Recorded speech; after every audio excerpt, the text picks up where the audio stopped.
Hello everybody and welcome back to the channel. Today what we're going to do is a URL cleaner. So first of all, what I've done is I've imported from urllib.parse this module here. Now you don't have to install this module because it comes standard on Python. And the URL that I'm going to clean up is this particular URL here. So first of all, to create the program, I've used a function and I've called it URL cleaner. Then I've created a variable called URL and assigned it to input.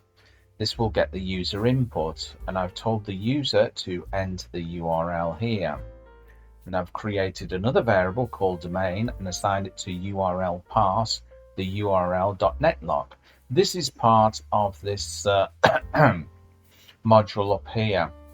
Then what we're going to do is we're going to print out the new domain, and I've used the f string here to format the string, and I've just simply typed in clean domain and then put the domain name here. And then to call the program, it's simply URL cleaner. So let's just take this here, let's just copy it. Let's just run the program.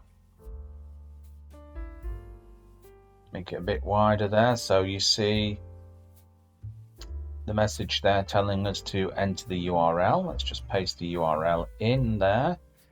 Go out a little bit, make it a little bit smaller. There we go.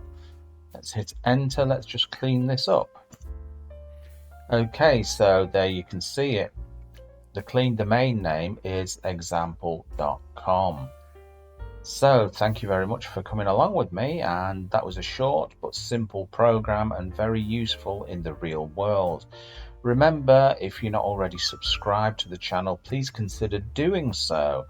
It would help the channel, and the channel needs all the help it can get, especially these days with the new YouTube